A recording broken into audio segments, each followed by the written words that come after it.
titres du journal de septembre.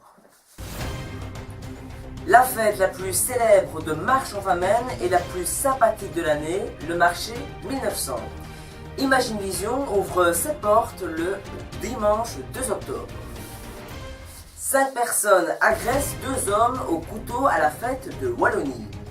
Jacques Chirac aurait frôlé la mort dimanche dernier.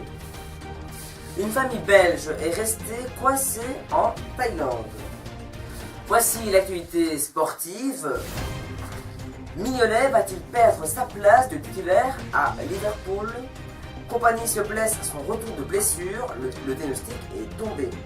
Et enfin, Genk marque sa confiance en Brian Hayes. Mesdemoiselles, mesdames, messieurs, bonsoir, bienvenue dans le journal de Bertrand. Très heureux de commencer une nouvelle saison de septembre à juin. Et pour rappel, le journal de Bertrand est diffusé tous les derniers dimanches de chaque mois à 20h. Aujourd'hui, nous sommes le 25 septembre 2016 et voici pour commencer la rubrique Actualité. Les vieux métiers qu'ont connus les grands-parents, dont se souviennent les parents, étaient présents le 15 août à Marche-en-Famenne pour le marché 1900. Les artistes et artisans montrent leur talent, les produits de la région sont à l'honneur.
Comme chaque année, le prêtre François Barbieux et sa chorale ont arpenté les rues à la recherche d'endroits calmes et propices pour chanter, notamment la Java bleue, Chevalier de la Table Ronde et bien d'autres encore.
Ce n'était pas une blague, Lucien Prévost a créé l'entreprise Imagine Vision le 1er avril 2016.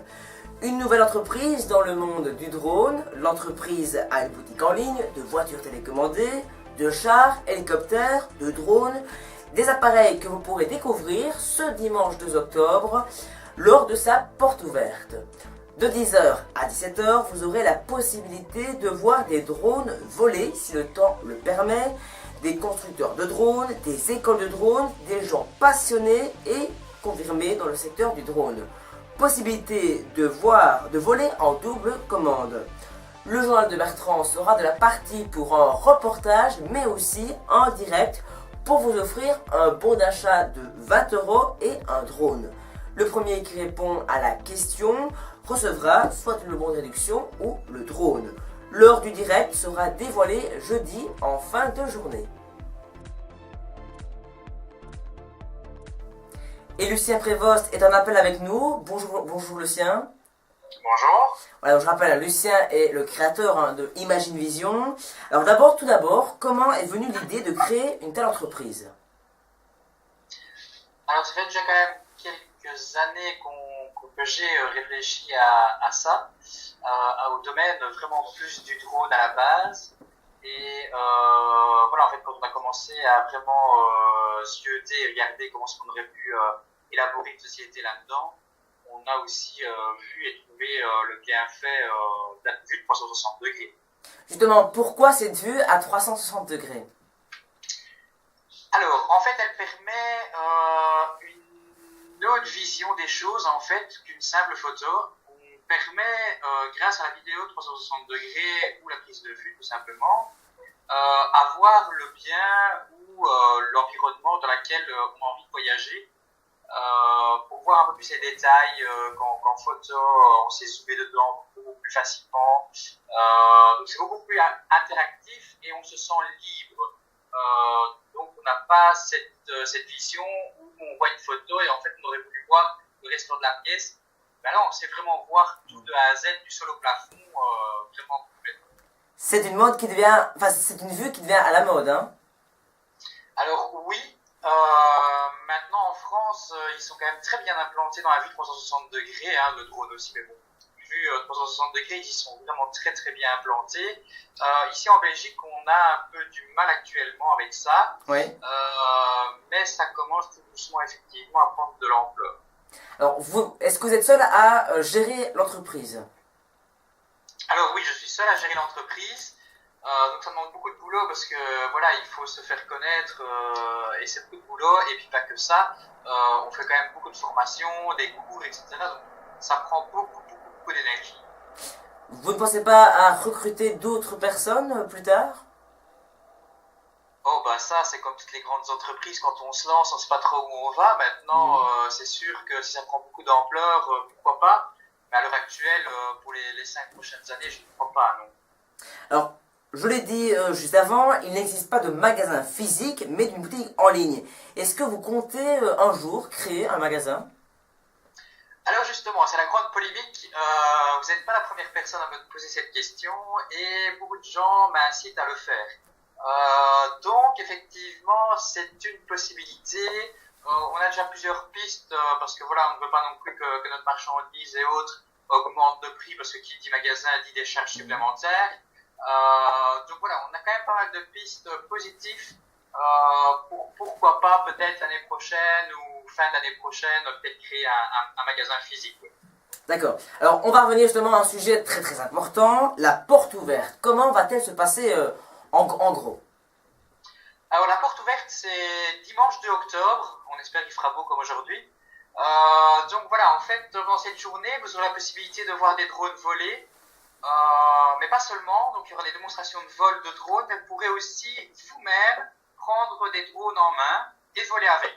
Donc il y a en fait la société Altigator, qui est une société de construction de drones qui sera là et qui nous a proposé de faire une démonstration de drone avec vous en double commande. Donc, ce qui veut dire que vous venez voler et pour vous rassurer de ne pas cracher le drone, comme ça vous êtes vraiment serein, et bien Altigator a une autre commande et donc va ne pas pouvoir cracher le drone. C'est le but quand même. Hein. Oui, heureusement. Maintenant, on a d'autres intervenants aussi, dont Drone Valley, qui est en fait une ASBL, qui se bat pour essayer que le domaine du drone évolue et comment on se sent bien ici en Belgique et qui essaye que tout se passe au mieux. Donc voilà, c'est une ASBL qui vient et voilà, ils sont vraiment super bien motivés dans le domaine de tout ce qui est technologie aussi, donc c'est vraiment très sympa. Et en plus, on a aussi donc Belgium Drone School qui va faire aussi plus ou moins la même chose qu'Alligator, quoique ils vont utiliser des drones plus familiarisés pour que les gens puissent voler avec des drones de moins d'1 kilo. Et donc, les gens pourront complètement voler avec et ils auront un petit cadeau de la part de Belgium Drone School Academy. On aura aussi donc la possibilité de faire des ventes de drones, donc vous aurez la possibilité de voir des drones et les acheter. Vous aurez un simulateur de vol et on vous donnera des petits trucs et astuces en même temps. Donc pas le temps de s'ennuyer, c'est ça hein, en fait. Je crois qu'on a vraiment bien travaillé là-dessus et je pense qu'on a trouvé des chouettes activités pour satisfaire du plus petit au plus grand, vraiment d'un ou 2 ans jusqu'à 99 ans. C'est le point fort de la journée de 10h à 17h, on ne s'ennuie jamais en fait, hein, c'est ça le point fort. Voilà, donc en fait du matin au soir, voilà, on commencera vers 10h effectivement, puisqu'on va quand même essayer de organiser quelque chose de au mieux et dans le cadre vraiment très bien. Maintenant, voilà, c'est vrai qu'on aura du matin jusqu'au soir, toutes les activités seront non-stop. À considérer qu'effectivement, si le temps est mauvais, on sera maintenu par le temps pour certaines choses. Mais ça ira, il fera beau, donc ça va, il fera beau. On espère. Oui, on espère aussi pour vous. Jeudi, fin de journée, sur la page Facebook Le Journal Bertrand, on vous annoncera l'heure du direct, hein, de dimanche 2 octobre, et on vous ouvrira alors un bon de réduction de 20 € et un drone. Et justement, tant qu'on vous a un appel, quelles sont les qualités du drone qui sera justement offert lors de ce direct? Alors le drone en soi, le drone de chez Ninco, donc Ninco Evo, c'est un drone vraiment très sympathique. J'ai voulu le tester, donc ça fait déjà, voilà, hier je l'ai testé pendant bien une bonne demi-heure. Et franchement, je l'ai essayé en intérieur comme en extérieur. Il tient très bien au vent. Maintenant, c'est sûr que c'est plus facile à voler à l'intérieur avec, hein, mais il vole très bien même à l'extérieur. Malgré qu'il y a quand même du vent et tout ça et des rafales, ça tient très bien au vent. Ça permet vraiment de prendre la connaissance et apprendre vraiment à très bien piloter un drone avec celui-là, puisqu'en fait, il ne permet non plus à ne pas se blesser, car il y a à chaque fois des protections autour de chaque hélice. Ah oui. Donc voilà, ça c'est vraiment le point très fort du drone, c'est qu'on peut voler avec tout en sécurité. Et pour les débutants, c'est ça, hein? Débutants, même confirmés, ça fait du bien, puisqu'il n'y a pas de gyroscope, il n'y a en fait aucune aide au pilotage, donc en fait tout se fait vraiment grâce au pilote. Donc l'altitude, etc., ça se fait au pilote, et GPS, il n'y en a pas, donc il faut toujours le maintenir à la place où on veut, etc. Donc c'était vraiment pas que pour les amateurs, mais pour les professionnels aussi. Ça permet un peu d'oublier et de se forcer à voler sans toutes ces aides. Merci Lucien Prévost d'avoir donné quelques précisions pour dans une semaine, le dimanche 2 octobre, et ça sera un plaisir de se retrouver pour un reportage et le direct. Merci. La police fédérale a lancé un appel à témoins hier à la suite d'une agression au couteau survenue dans la nuit de dimanche 18 au lundi 19 septembre rue Charles Soud à Salzine, Namur. 2 hommes âgés d'une trentaine d'années qui rentraient des fêtes de Wallonie à Namur ont été violemment agressés entre 3h et 4h du matin par un groupe de 10 à 15 personnes. Une des victimes a reçu plusieurs coups de couteau. Les agresseurs ont pris la fuite en emportant les smartphones des victimes. Ils pourraient donner des précieux témoignages concernant le groupe d'agresseurs. Ils pourraient aussi avoir vu ce groupe d'individus lors de leur fuite, indique la police fédérale. Selon Europe 1, Jacques Chirac aurait frôlé la mort dimanche dernier après avoir été rapatrié du Maroc. L'état de santé de l'ancien président de la France a été jugé très préoccupant dans les heures qui ont suivi son admission. Les médecins ont dû lui retirer de l'eau dans les poumons. À ce moment critique, seulement quelques proches sont autorisés à rentrer dans la chambre de l'ex-président. La famille demande à d'anciens compagnons venus au chevet de l'ex-président de sortir des lieux. Victime, depuis son départ de l'Élysée, Jacques Chirac, victime d'un accident vasculaire cérébral en 2005, après avoir été connu pendant des décennies avec une santé de fer et son naturel bon vivant, a déjà été hospitalisé à plusieurs reprises, comme à chacune de ces hospitalisations. Son précédent séjour à la Pitié en décembre 2015 pour affaiblissement avait déjà été l'occasion de rumeurs. Le gouvernement wallon a achevé ce dimanche son conclave budgétaire sur un déficit de 300 millions pour l'exercice 2017. Pour obtenir ce montant, PS et CDH ont réalisé 244 millions d'économies sur les dépenses. Aucune nouvelle taxe n'est annoncée dans la colonne des recettes. Le déficit prévu pour 2017 par la trajectoire budgétaire était de 150 millions. Mais les temps ont changé depuis 2014 et le gouvernement parle de bon déficit. Les 300 millions sont couverts par des investissements considérés comme essentiels pour la Wallonie. Le ministre du budget, Christophe Lacroix, explique ce résultat essentiellement par des facteurs externes, baisse de la croissance, prise en compte de l'inflation, de pertes dues à des décisions fédérales, des taxes légères, infrastructures hospitalières, qui ont porté le déficit à 451 millions d'euros au début des travaux budgétaires. Une famille originaire de Rhodes-sa-Genèse a quitté la Belgique fin 2012. Elle est depuis plusieurs mois en dépassement de visa et se cache à Bangkok, craignant que la police de l'immigration ne les arrête. Le couple espère pouvoir prendre l'avion dans 8 jours et compte sur l'ambassade de Belgique pour leur avancer l'achat des billets qu'il remboursera dès leur retour.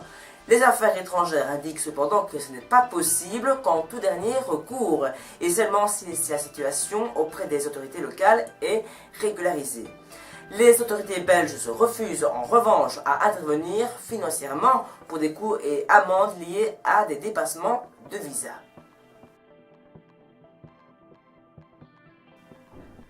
Selon Airline Indigo, un léger dégagement de fumée a été provoqué par un téléphone Samsung de type Note 2 qui se trouvait dans le bagage à main d'un passager sur un vol reliant Singapour à la ville de Chennai dans le sud de l'Inde. Toutefois, le téléphone incriminé n'était pas du même type que ceux rappelés par le fabricant, le Galaxy Note 7. L'équipage a utilisé un extincteur avant de le noyer avec de l'eau et l'avion a pu se poser normalement. L'agence Petra a indiqué que Attar, 56 ans, a été tué 3 balles, précisant que l'assassin a été arrêté. Des témoins ont précisé qu'un homme avait ouvert le feu sur l'écrivain devant le tribunal à Abali, dans le centre d'Amman. L'écrivain chrétien avait été arrêté le 13 août après avoir publié sur son compte Facebook une caricature en se moquant des djihadistes du groupe extrémiste sunnite État islamique. Il a été accusé par les autorités d'incitation aux dissensions confessionnelles et d'insultes à l'égard de l'islam avant d'être libéré début septembre sous caution. Voici maintenant la suite de la rubrique actualité, l'actualité sportive. La 8e journée de Jupiler Pro League se terminera avec le match opposant Anderlecht à Waterloo à 20h. Deuxième du championnat, les Mauves vont rencontrer Westerlo, dernier du classement avec un petit point, alors que les hommes de Waller se retrouvent en plein tourmente suite à l'affaire d'Estrache et des paris sportifs. Pour le moment, le défenseur du Sporting n'est que suspecté, mais il s'est reconnu coupable. Il pourrait être radié des registres de l'Union belge. Depuis son arrivée chez les Reds en 2013, Simon Mignolet est le titulaire indiscutable au poste de gardien à Liverpool. Mais la situation va peut-être changer. Titulaire lors du match de la Coupe de la Ligue face à Derby County, Loris Karius, le gardien allemand de 23 ans, a été confirmé dans le but pour le match de ce samedi face à Hull City. Il reste désormais à savoir si cela va durer. Vincent Kompany s'est blessé lors de son retour de la blessure au sein de l'effectif de Manchester City lors du déplacement à Swansea en coupe mercredi passé. La blessure qui a poussé Vincent Kompany à quitter le terrain mercredi n'est pas une rechute de la blessure qui avait écarté des terrains de Diable Rouge pendant plusieurs mois, indique Manchester City vendredi sur son site internet.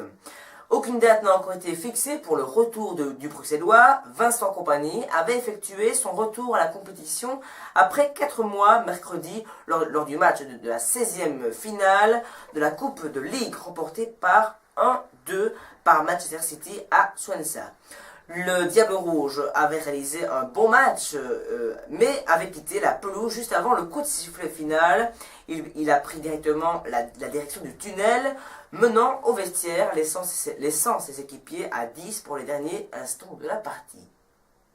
Comme dans chaque journal, je vais vous proposer 3 devinettes et vous devrez essayer de trouver les 3 bonnes réponses. Et si vous pensez connaître les 3 bonnes réponses, eh bien vous pourrez envoyer les questions et leurs réponses par message privé sur la page Facebook Le Journal de Bertrand. Les gagnants seront cités dans le prochain journal. Première question. Quel est le point commun entre un pêcheur et un mannequin? Le deuxième, en hiver, il a perdu toutes ses feuilles, mais ce n'est pas un arbre. Qui est-ce? Et enfin, quelle lettre peut-on lancer dans tous les sens? Si vous pensez connaître les 3 réponses de ces questions, eh bien vous pouvez les envoyer par message privé sur la page de Facebook Le Journal de Bertrand. Les gagnants seront cités au prochain journal. Et maintenant, la blague pour terminer la rubrique actualité. Un homme vient de se faire renverser par une auto. Le conducteur sort de l'auto et dit: vous êtes bien chanceux qu'on est juste devant le bureau d'un médecin. Oui, sauf que le médecin, c'est moi. Et voici maintenant la dernière rubrique de ce journal, la météo.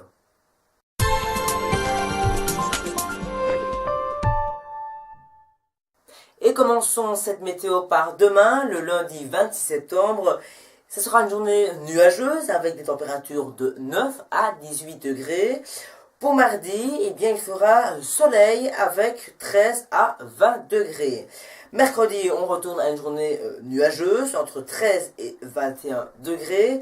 Jeudi, soleil avec des nuages entre 14 et 23 degrés. Et pour le week-end, vendredi, soleil avec notamment des nuages entre 11 et 21 degrés pour les minima. Samedi, il va pleuvoir entre 11 et 20 degrés. Et dimanche, retour du soleil, mais toujours avec des nuages entre 11 et 19 degrés. Une météo que je rappelle que vous pouvez suivre tous les lundis matins à 7h15 sur la page Facebook Le Journal de Bertrand. Et pour le week-end, le vendredi, fin de journée pour celle du week-end. Et c'est la fin de ce journal du mois de septembre. Merci à vous d'avoir suivi. Il est maintenant possible de noter Le Journal de Bertrand sur sa page Facebook.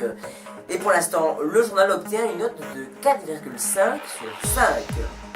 Et vous pouvez aussi aller vous coucher moins belle ce soir avec l'édition spéciale Une question, une réponse, juste après ce journal à 20h30. Ce soir, le sujet c'est comment les personnages de dessins animés font-ils pour bouger. Une édition à ne surtout pas manquer. Le prochain journal sera le dimanche 30 octobre à 20h, à ne surtout pas manquer non plus. Eh bien, vous pouvez découvrir avant le Journal de Bertrand sur son site internet. Le nouveau, je rappelle, www.bertrand-aubry1999.wixsite.com. Sur sa page Facebook aussi, le Journal de Bertrand, et également sur sa chaîne YouTube Bertrand Aubry. Vous pouvez suivre toutes les actualités du journal sur Twitter, @BertrandAubry, ou sur Snapchat, Bertrand Aubry, mais aussi sur Instagram, le-journal-de-bertrand. Merci beaucoup d'avoir suivi ce journal. Je vous retrouve alors le dimanche 30 octobre à 20h. Passez une bonne soirée et un bon mois d'octobre.